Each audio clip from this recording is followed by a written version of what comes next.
Est-ce que quelqu'un peut me dire le thème du festival? J'aimerais un doigt pour me dire, c'est quoi le thème de ce festival? Merci. Il y a quelqu'un qui connaît en arrière. Des pêcheurs d'hommes. Mais c'est vraiment la parole de Dieu. Merci Alexandre. Merci. Est-ce qu'on peut applaudir Alexandre pour son courage et pour sa présence?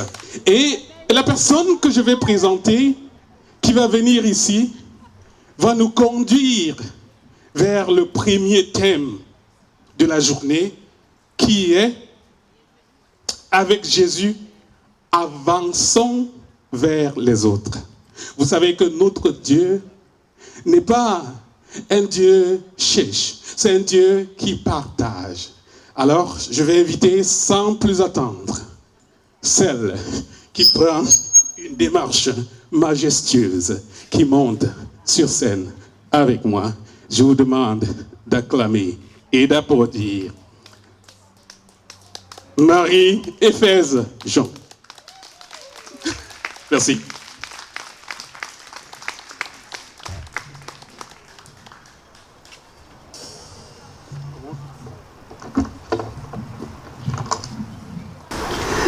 Bonjour tout le monde. Bonjour. Avez-vous bien dormi? Waouh.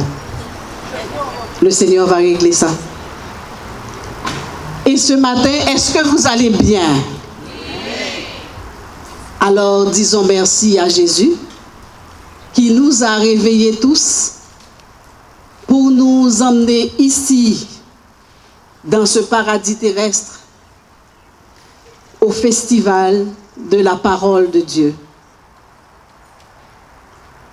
Seigneur Jésus, nous voici devant toi pour te remercier, te louer et bénir ton nom pour toutes les merveilles que tu as faites dans notre vie. Merci pour cette belle journée. Nous t'avons imploré et tu nous as exaucés. Merci Seigneur Jésus de nous avoir permis de nous réunir ici à la grotte de Saint-Joseph d'Orléans pour célébrer ton nom, pour jouir de ta parole. Nous te demandons de nous accompagner, d'être avec nous, avec chacun de nous, pour que nous puissions jouir au maximum de tout ce qui va se passer ici. Et Esprit Saint, nous faisons appel à toi. Nous te demandons de descendre en ce lieu, descendre sur chaque prédicateur qui va donner un enseignement en ton nom.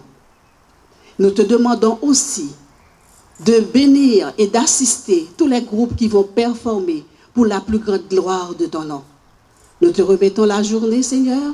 Nous savons que tu es déjà là et que tout va passer suivant ta volonté. Amen. Merci, Seigneur. Avant même d'entrer d'emblée dans le sujet, je vais poser un geste. Ce geste va vous surprendre. Mais quand vous aurez compris ma démarche, vous entrerez tranquillement, pas vite, dans le thème du jour et Jésus fera le reste.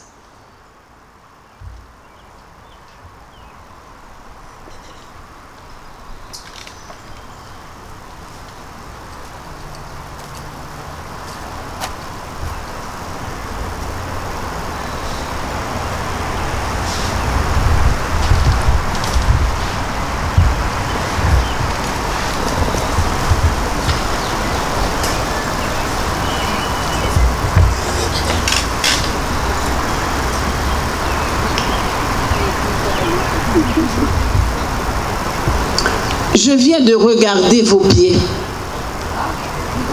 Vous vous demandez sûrement quel est le rapport entre vos pieds et le sujet que nous allons essayer d'étudier ensemble. Avec Jésus, avançons vers les autres. Loin de dire que votre question est anodine, je dirais de préférence qu'elle est légitime. Pourquoi ai-je posé ce geste? C'est juste pour savoir quel type de chaussures que vous portez parce que nous avons un long chemin à parcourir ensemble pendant 45 minutes pour aller vers les autres, nous faire accepter et avancer avec eux vers le royaume de Dieu. Bravo donc à toutes celles et ceux qui, comme moi, portent des chaussures, des espadrilles, parce que nous allons marcher. Le chrétien ne doit pas rester stable. Un chrétien doit marcher et grandir au jour le jour. Avec Jésus, avançons vers les autres. À ce bout de phrase, nous associons deux mots importants: l'amour et le service. La question à se poser: pourquoi venir à quelqu'un, avancer vers quelqu'un, pour quelque raison que ce soit, si on ne l'aime pas? Cette action que nous voulons enclencher ce matin sera guidée par l'amour premièrement et le service ensuite. N'oublions pas que le Seigneur nous a dit: aimez-vous les uns les autres comme je vous ai aimé. Aussi, aimez votre prochain comme vous vous aimez vous-même. Donc, si notre action est guidée par l'amour et le service, elle est aussi guidée par Jésus, prince de l'amour, et qui a passé toute sa vie terrestre à servir. Alors c'est donc lui notre modèle. Jésus personnifie en même temps l'amour et le service. En étant notre modèle, il nous dit que la haine n'a pas sa place dans le corps de Christ. Automatiquement, la haine n'a pas sa place en nous, dans nos cœurs, puisque nous représentons le corps de Christ. Il veut aussi que nous soyons porteurs de ce message qui fait la différence. Pour corroborer le message de Christ, nous citons deux autres versets bibliques sur l'amour de Dieu et celui du prochain. 1 Jean 4, versets 7 et 8. Bien-aimés, aimons-nous les uns les autres, car l'amour vient de Dieu. Et quiconque aime est né de Dieu et connaît Dieu. Celui qui n'aime pas n'a pas connu Dieu, car Dieu est l'amour. Le vrai chrétien ne doit pas se lasser de servir. Par exemple, quand l'apôtre Paul avait reçu du Seigneur un ministère bien déterminé et à caractère unique, il était serviteur de l'Évangile et en même temps serviteur de l'Assemblée. C'est là que veut nous emmener notre sujet de ce matin. Avec Jésus, avançons vers les autres. Comment peut-on avancer vers les autres avec Jésus qui nous dit qu'il veut faire de toi, de moi, de nous, des pécheurs d'hommes?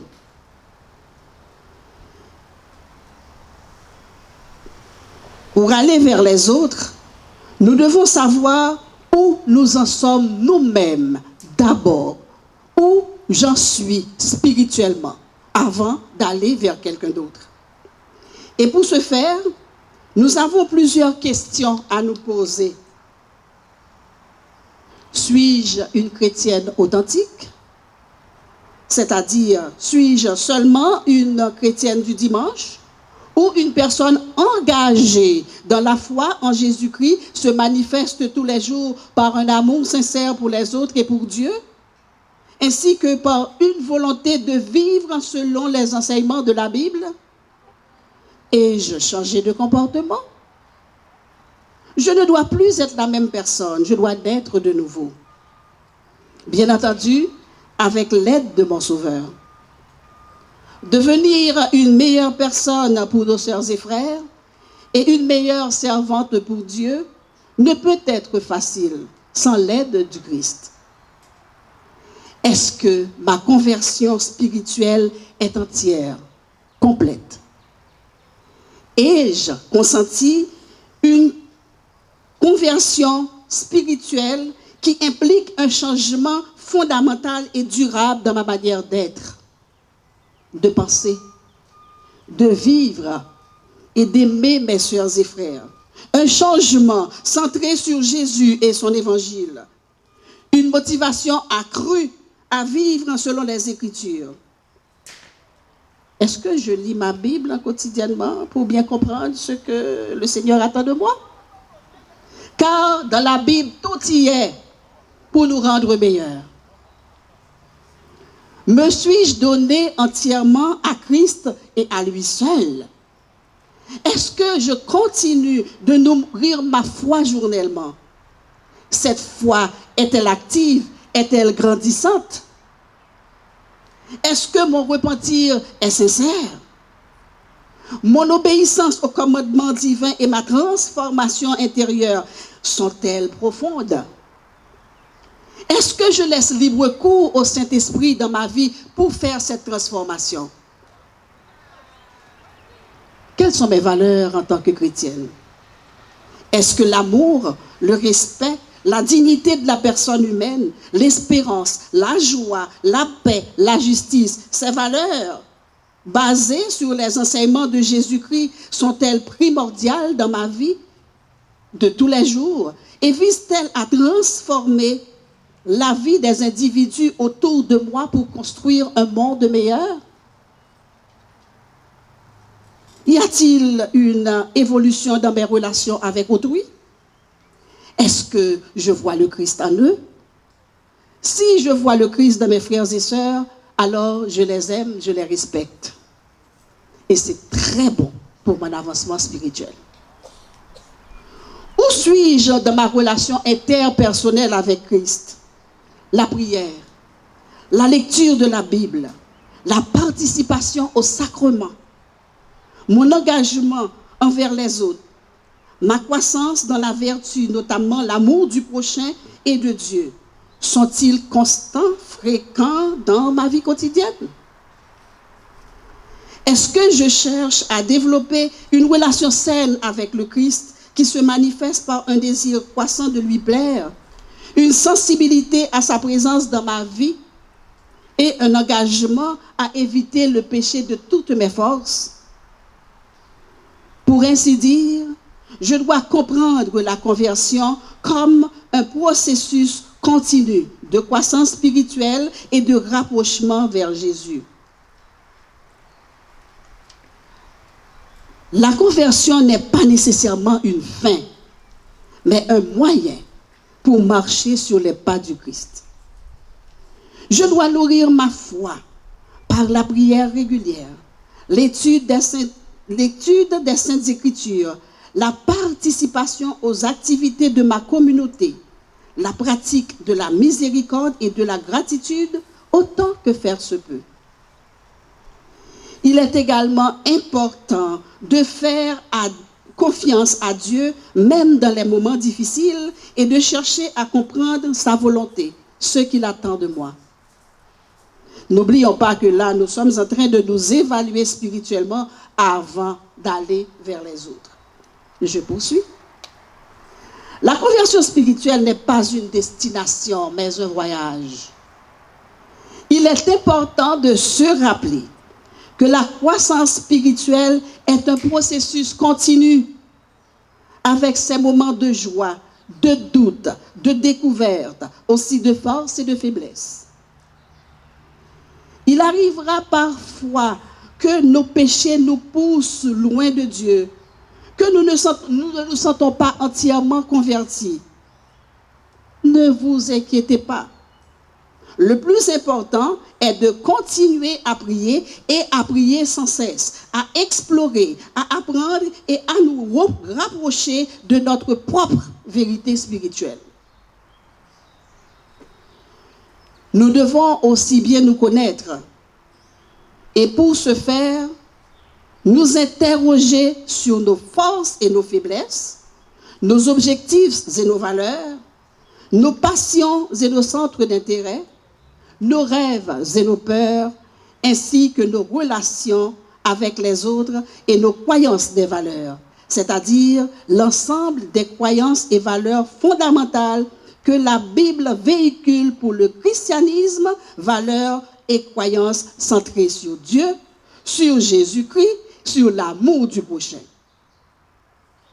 Ces valeurs incluent la foi en un Dieu unique et trinitaire, Père, Fils et Esprit Saint. La croyance en la mort et la résurrection de Jésus-Christ.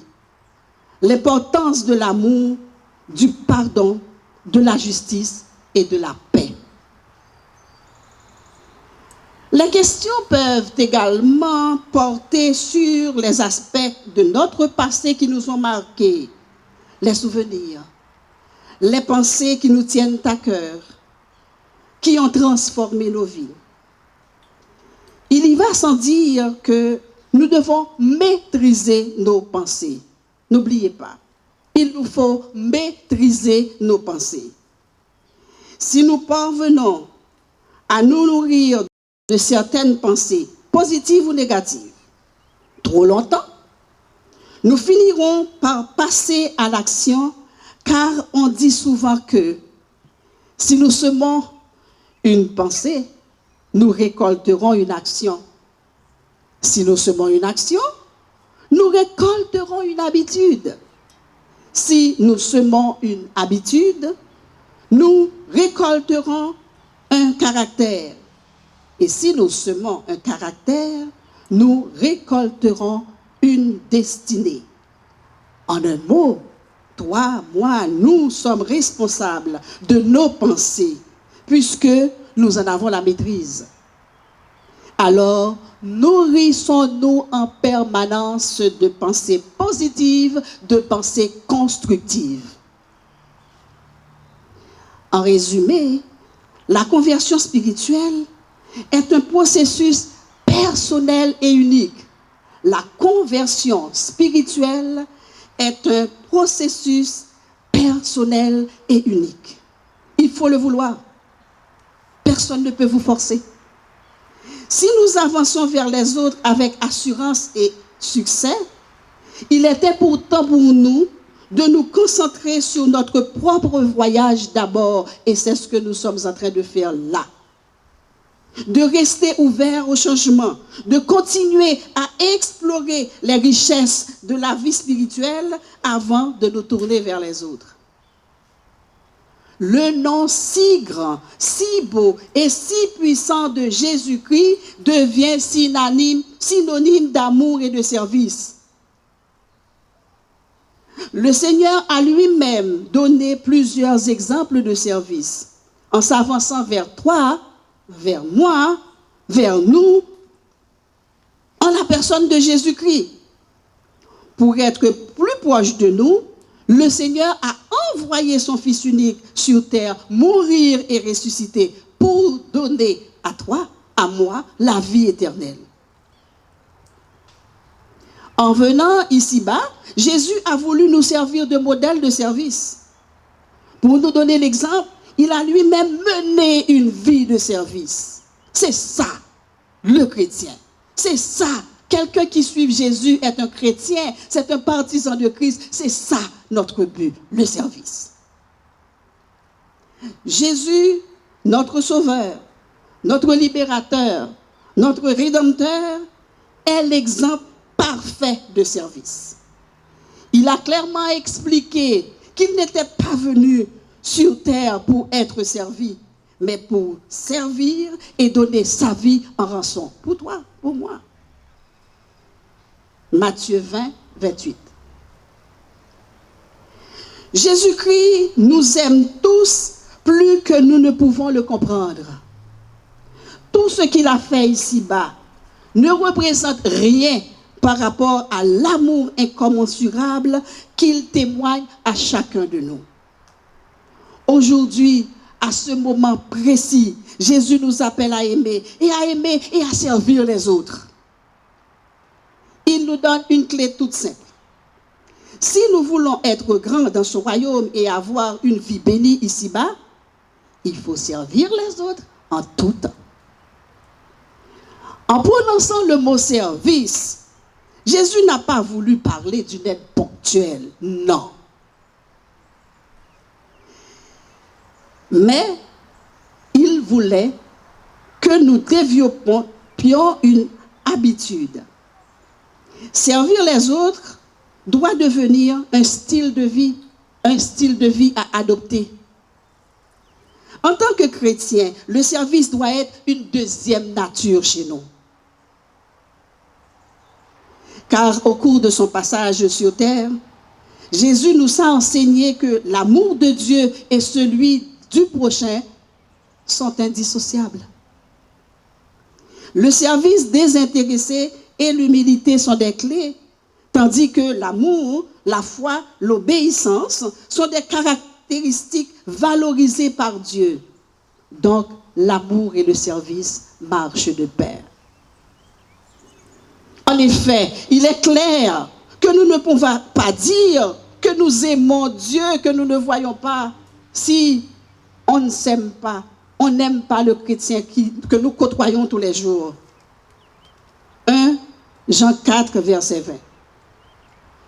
Jésus a passé sa vie terrestre à servir les autres et aussi à nous montrer son pouvoir sur les forces de la nature, guérissant les malades, nourrissant les affamés, consolant les affligés, par amour pour nous et pour nous faire comprendre sa grande générosité. Jésus s'est vraiment rapproché de nous, les hommes, en plus de venir au monde dans les conditions que nous savons tous pour nous sauver. Il s'est toujours fait entourer de femmes et d'hommes en prêchant la bonne nouvelle du royaume de Dieu, qui est un gouvernement céleste qui résoudra les problèmes de l'humanité et en révélant l'amour de Dieu aux hommes. Jésus a également enseigné l'amour, la justice, la compassion.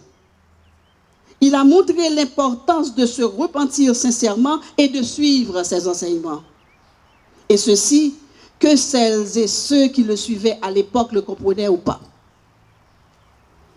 En faisant de sa vie terrestre une vie de service, le Sauveur nous montre l'amour du prochain doit être une priorité de la vie chrétienne. Il accorde une si grande importance à notre amour pour nos sœurs et frères et notre amour pour lui qu'il l'a gravé sur les 2 premières tablettes dans lesquelles il avait donné les 10 commandements à Moïse. Première tablette, tu aimeras le Seigneur ton Dieu de tout ton cœur, de toute ton âme, de toute ta pensée. Tablette 2, tu aimeras ton prochain comme toi-même. Ces 2 commandements résument toute la loi et les prophètes selon le Christ. Il nous a donné d'autres exemples où il a montré une compassion particulière pour les personnes marginalisées, comme les lépreux, les femmes adultères et les enfants. En voici 2. 1. Le beau samaritain. Dans Luc 10, 25-37, Jésus nous raconte, un homme descendait de Jérusalem à Jéricho, fut attaqué par des brigands qui le dépouillèrent et le laissèrent à moitié mort. Un prêtre et un lévite passèrent sans s'arrêter pour aider l'homme blessé. Mais un bon samaritain, considéré comme un étranger et un marginal, s'arrêta pour aider l'homme. Banda ses plaies, le conduisit dans une auberge et même paya pour ses soins. Cette parabole enseigne l'importance de l'amour et de la compassion envers les autres, même envers celles et ceux que nous considérons comme des étrangers ou des ennemis.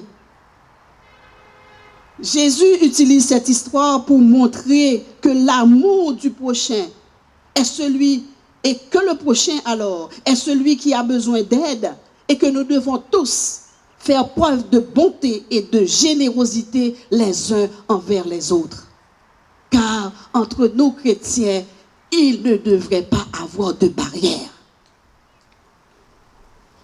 Exemple 2, la femme samaritaine. Jésus rencontre une femme samaritaine au puits de Jacob, lui demande à boire.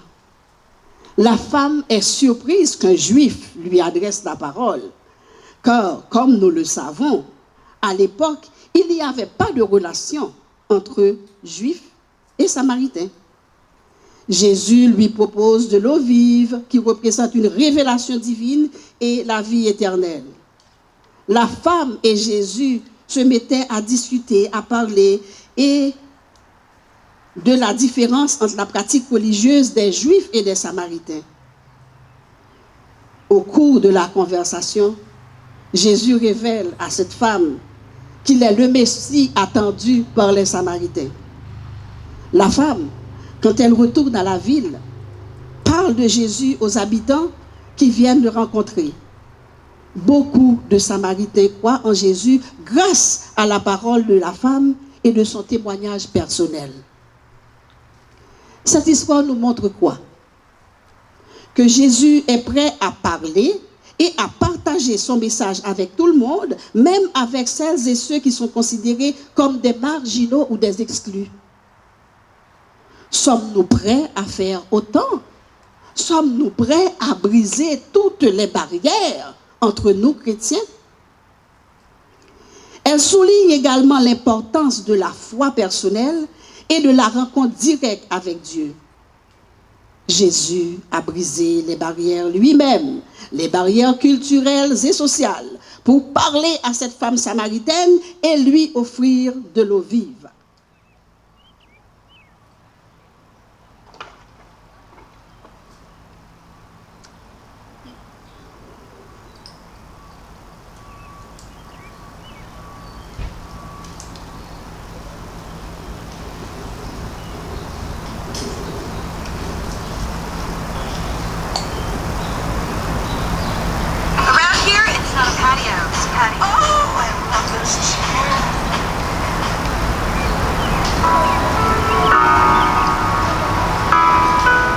Mettons-nous debout un petit moment pour chanter cette chanson avec moi. Allons boire à la fontaine, découvrir le don de Dieu.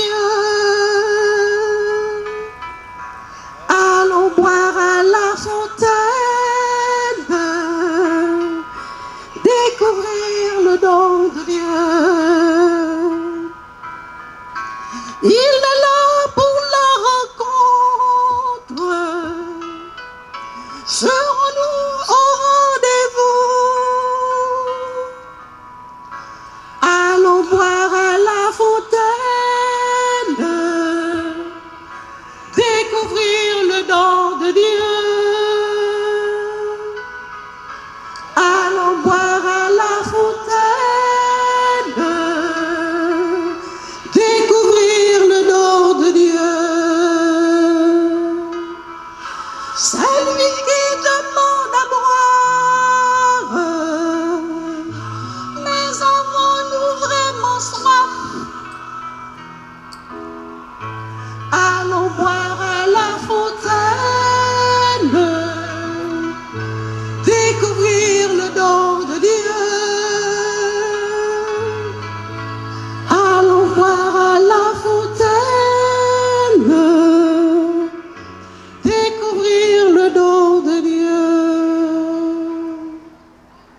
Merci.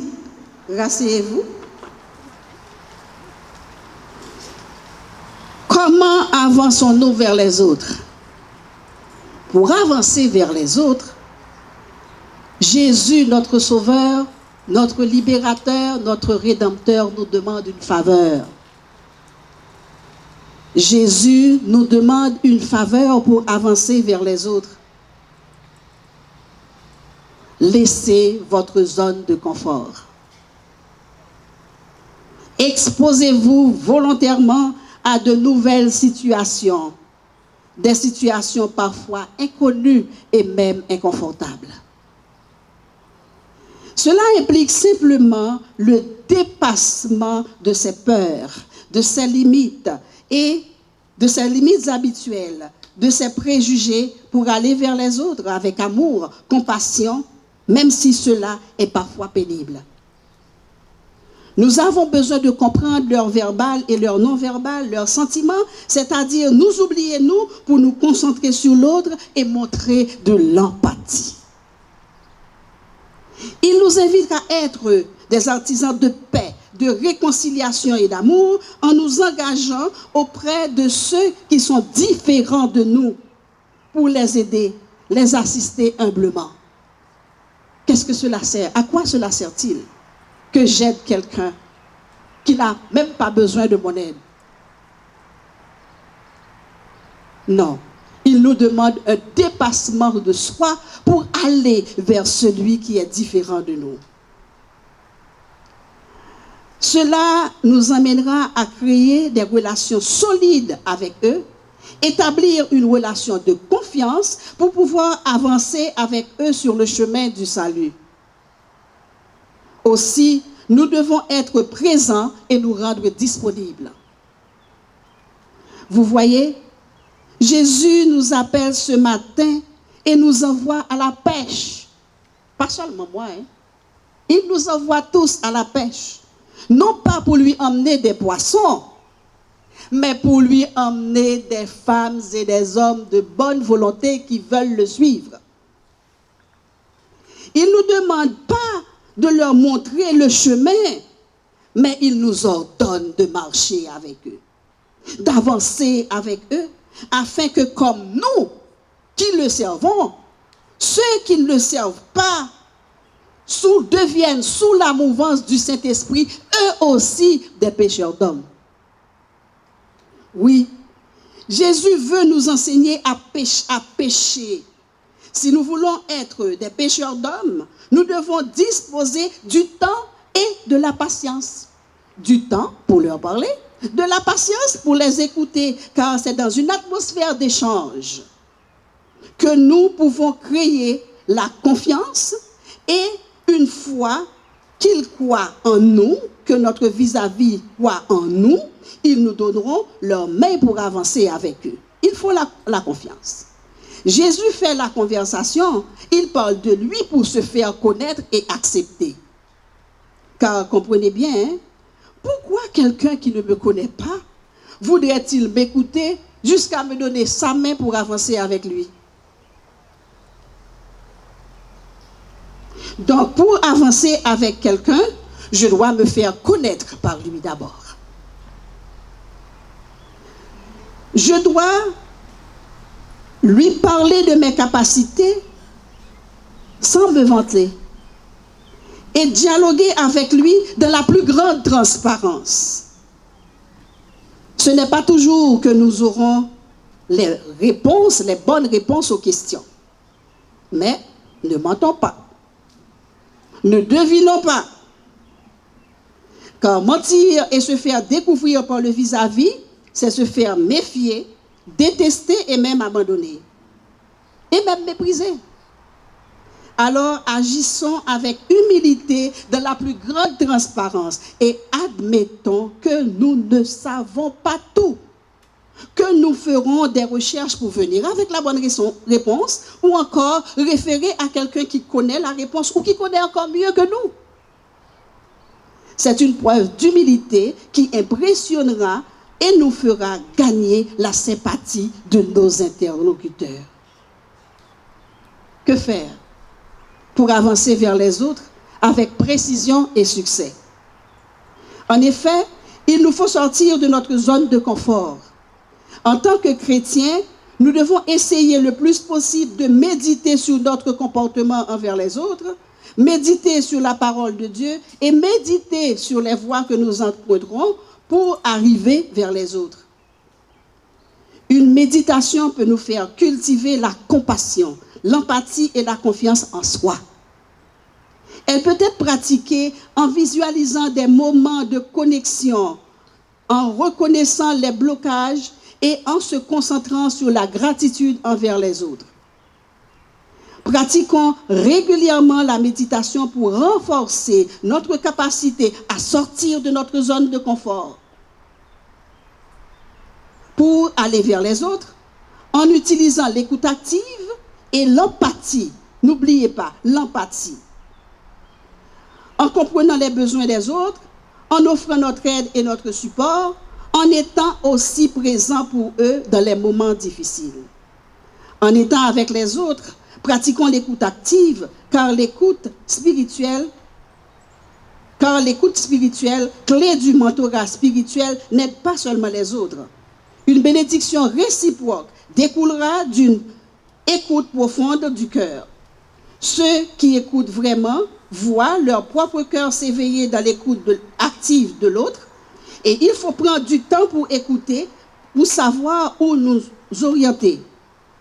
Comprendre les besoins des autres est crucial pour une communication efficace et renforcer les relations personnelles. Nous sommes les compagnons de celles et ceux qui cherchent à connaître Jésus et nous devons les conduire à lui.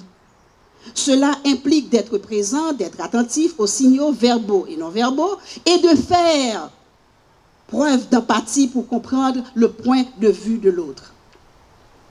Assurons-nous aussi d'être imbus du ou des sujets que nous allons aborder. Nous préparer à l'avance est primordial. Sinon, nous pouvons faire les recherches en même temps que l'intéressé. Cela peut être bénéfique pour les deux parties. N'oublions jamais qu'il n'y a pas de mauvaises questions. Nous devons pouvoir répondre en toute humilité à tout ce qui nous arrive à l'oreille sans condescendance. Oui, l'humilité doit être de rigueur. Après avoir écouté, il est important de clarifier ce que l'autre nous dit pour nous assurer d'une bonne compréhension. Il est même recommandé de reformuler pour vérifier si la compréhension est exacte et faciliter ainsi la communication. Reformuler ce que l'autre dit selon notre propre perception. Si nous avons bien réussi la question, cela ne peut que donner plus de précision dans le message que nous voulons apporter. Tout comme une mauvaise interprétation peut entraîner la confusion et l'irritation, il faut faire attention. N'oublions pas que lorsque nous ne sommes pas sûrs, la chose à faire est de rechercher de l'inspiration du Saint-Esprit et d'exercer notre foi en agissant selon les inspirations que nous recevons. Notre rapport doit toujours être bénéfique à tous les points de vue pour la personne que nous rencontrons. Il ne faut pas oublier que nous ne serons pas toujours bienvenus. Devons-nous nous décourager? Non. Devons-nous le prendre de façon personnelle? Non. Nous serons certainement repoussés parfois. Cela aussi fait partie de l'équation. Nous devons faire appel à notre sens de psychologie, car si la personne ne semble pas être réceptive, respectons son espace, respectons sa bulle.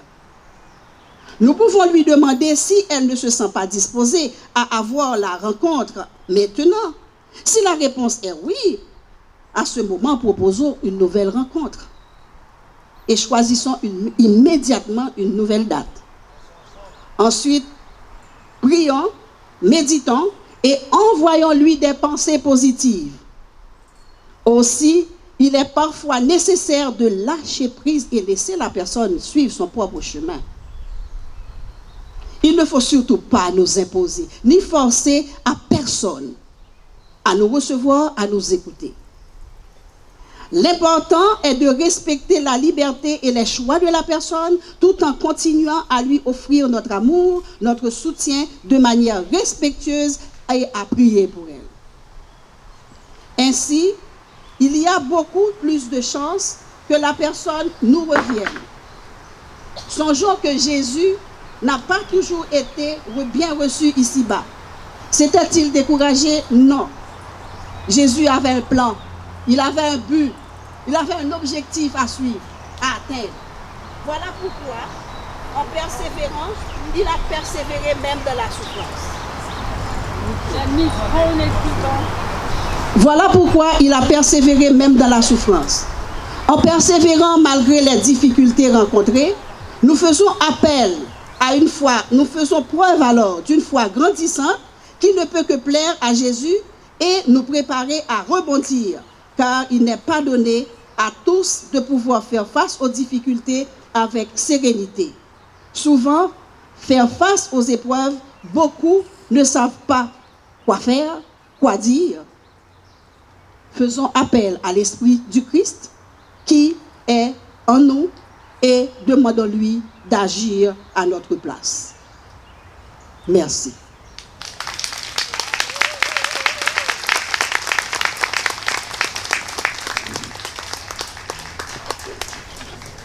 On peut applaudir encore pour cette parole qui nous montre comment aller vers les autres, comment est-ce qu'on avance avec les autres. Et pendant l'enseignement, vous avez dû vous rendre compte que ce n'est pas la chose la plus facile, mais nous bénéficions de quelque chose qui est l'amour de Dieu, qui est l'Esprit Saint qui est en nous, l'Esprit de Dieu qui nous guide.